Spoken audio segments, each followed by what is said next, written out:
Ma'asyiral muslimin wal muslimat rahimakumullah. Fal majmu'atul basyariyatus sa'iratu ala tariqillahi yanbaghi an tuqima nizama hayatiha ala hadzal asasi aidan.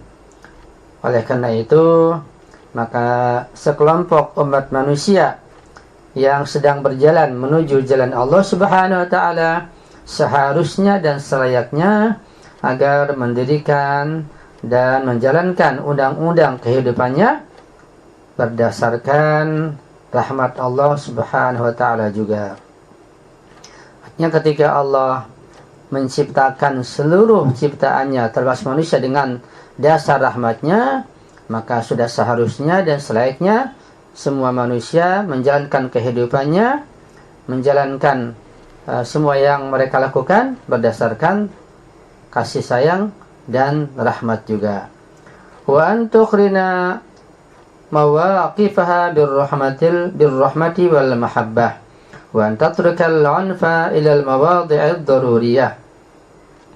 Hendaklah mereka umat manusia menentukan sikapnya, mengambil sikapnya dan membarengi sikapnya itu dengan kasih sayang dan rasa cinta, dan meninggalkan kekerasan dan hal-hal yang merusak kecuali pada kondisi-kondisi yang sifatnya darurat. Artinya kita dianjurkan dan kita disuruh untuk melakukan kasih sayang satu sama lain. Semua perbuatan kita, semua sikap kita, semua yang akan kita lakukan harus berdasarkan kasih sayang dan kecintaan satu sama lain, bukan berdasarkan kekerasan dan kedengkian. Itulah tentang tafsir Bismillahirrahmanirrahim yang kita sudah jelaskan beberapa pertemuan. Berikutnya kita masuk kepada ayat yang kedua dalam Al-Fatihah ini adalah Alhamdulillahirabbil alamin. Alhamdu maknanya segala puji, seluruh pujian tanpa kecuali.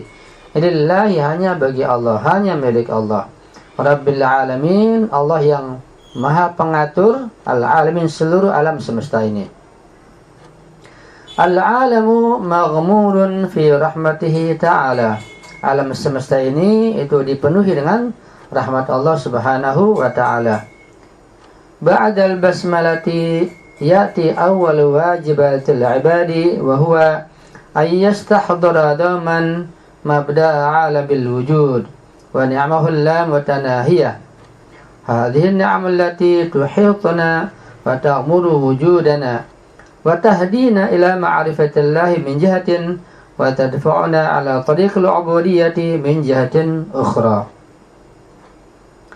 Setelah selesai basmalah, maka wajiban yang pertama kali yang datang kepada seorang hamba, yaitu adalah seorang hamba itu senantiasa menghadirkan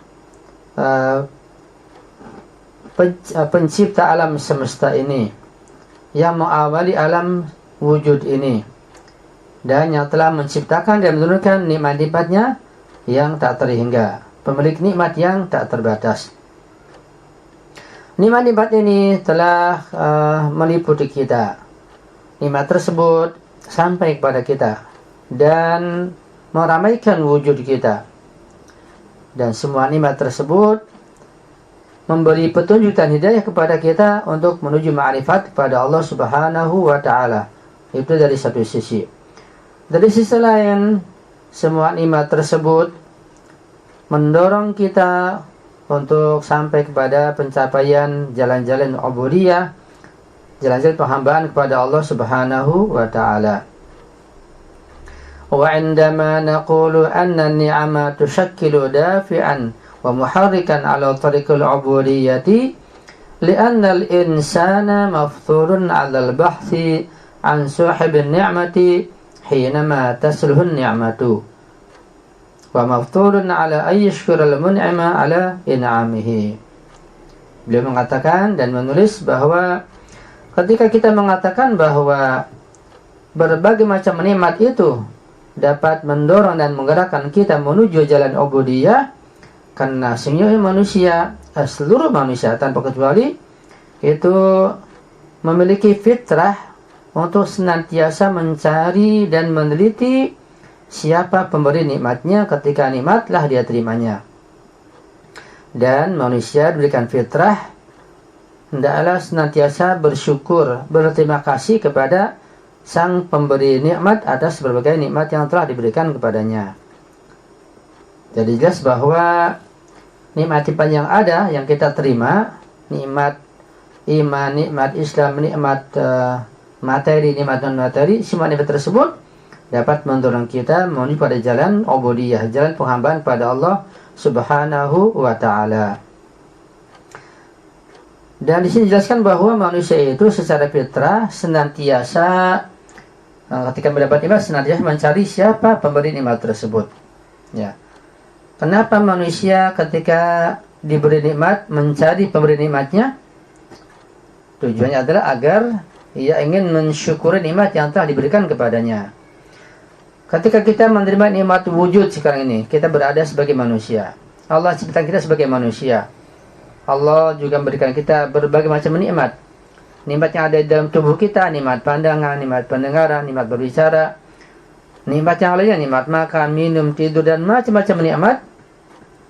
Ketika kita sadar bahwa kita tidak menciptakan nikmat tersebut, dari kita mengetahui dan menyadari bahwa nikmat itu datangnya dari yang lain. Nah, kita mencari dari siapa nikmat datang. Ya, karena tidak mungkin nikmat datang dari manusia, semua itu nikmat pandangan, nikmat penglihatan, nikmat pendengaran, dan seterusnya. Pasti ada zat yang maha kuasa, yang maha mampu, maha mengetahui, maha bijak, maha adil, yang telah memberikan nikmat itu kepada kita. Nah, ketika kita paham dan mengetahui bahwa itu nikmat dari Allah yang maha kuasa, maka kita di situ akan mensyukuri nikmat tersebut kepada Allah Subhanahu wa ta'ala. Jadi, syukur atas nikmat itu merupakan fitrah bagi manusia yang harus dilaksanakan. Karena tidak mungkin seorang yang diberi tidak mengucapkan terima kasih. Orang yang berakal sehat, yang punya akhlak yang baik, ketika diberikan sekecil apapun pasti mengucapkan terima kasih. Nah, Allah telah memberikan kita berbagai macam nikmat telah Allah berikan kepada kita. Nikmat yang besar, nikmat yang kecil, semua nikmat dari Allah. Maka tidak mungkin kita tidak berterima kasih. Pasti kita harus berterima kasih. Semakin kita mengenal Allah, maka terima kasih kita, syukur kita semakin dalam, semakin tinggi, semakin berisi. Min huna fa inna ulama al-kalami, ulama al-aqaidi yatatarraquna fi buhuthihim al-awwaliyah li hadzal ilmi ila wujubi syukril mun'imi bi'atibari amran fitriyan wa aqliyan dafi'an ila ma'rifatillahi subhanahu. Oleh karena itu, maka para ulama kalam, ulama akidah, mereka senantiasa menulis dan mengawali pembahasan-pembahasan mereka tentang ilmu ini, yaitu dengan kewajiban bersyukur kepada Al-Mun'im, kepada yang memberikan nikmat. Kenapa demikian? Karena masalah mensyukur nikmat, berterima kasih atas pemberian itu merupakan amrun fitriyan wa aqliyan, merupakan masalah yang sifatnya fitri dan akli, logis. Dafi'an ila ma'rifatillahi subhanahu, yang dapat mendorong untuk mengenal Allah Subhanahu wa ta'ala. Jadi adanya nikmat semua itu dapat menyampaikan seseorang kepada mengenal Allah Subhanahu wa ta'ala. Betapa beruntungnya orang yang menerima nikmat, kemudian mengenal Allah Subhanahu wa ta'ala. Dan betapa meruginya orang yang mendapat nikmat, macam-macam nikmat, tapi dia tidak mengenal Allah Subhanahu wa ta'ala, akan sengsara dan celaka di akhirat nanti. Mungkin di dunia bahagia akan dapat kebahagiaan, dapat kenikmatan, tapi di akhirat tidak akan dapat kebahagiaan lagi ketika tidak mensyukuri nikmat yang Allah berikan kepadanya. Wa innama qulna innan ni'ama tahdina ila ma'rifatillahi لأن أفضل طريق وأشمل سبيل لمعرفته سبحانه دراسة أسرار الخليقة وخاصة ما يرتبط بوجود النعم في حياة الإنسان. Dan kami mengatakan bahwa sesungguhnya nikmat-nikmat itu akan mengajak kita, akan mendorong kita kepada ma'rifatullah, mengenal Allah Subhanahu wa taala, karena jalan yang paling afdal, jalan yang paling utama dan yang paling menyeluruh, ya, yang paling universal menuju pada Allah Subhanahu wa taala adalah ma'rifat kepada Allah Subhanahu wa taala. Saya ulangi bahwa yang jalan yang paling utama, yang paling afdal, yang paling menyeluruh, ya, untuk mengenal Allah adalah dirasatu asrarul khaliqah, yaitu mempelajari, meneliti dan mengkaji rahasia-rahasia penciptaan alam semesta ini. Wa khasatan ma yartabitu bi wujudin ni'ami fi hayatil insan. Khususnya hal-hal yang berkaitan dengan keberadaan nikmat-nikmat dalam kehidupan manusia. Ya, ini semua akan memberikan hidayah pada kita untuk mengenal Allah Subhanahu wa taala. Karena itu pentingnya kita menyadari adanya nikmat yang datang kepada kita. Setelah kita menyadari ini datang bukan dari sembarangan zat, melainkan dari Allah Maha Kuasa, Maha Adil, Maha Bijak, Maha Mengetahui, maka kita berusaha untuk mengetahui, ya, zat tersebut, Allah tersebut. Setelah mengetahui, kita bersyukur kepadanya dengan cara yang benar, yaitu dengan cara beribadah yang benar. Tentu syukur ada 3, ada syukur lisani, ada syukur qalbi, ada syukur amali. Syukur lisani ucapan alhamdulillah, terima kasih, itu syukur lisani.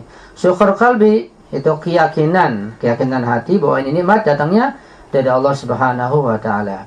Syukur amali itu amal perbuatan, tingkah laku, akhlak, ibadah, dan semuanya itu harus sesuai dengan undang-undang dan syariat Allah Subhanahu wa taala. Itulah kandungan syukur yang ada 3, syukur lisani, syukur qalbi, dan syukur amali.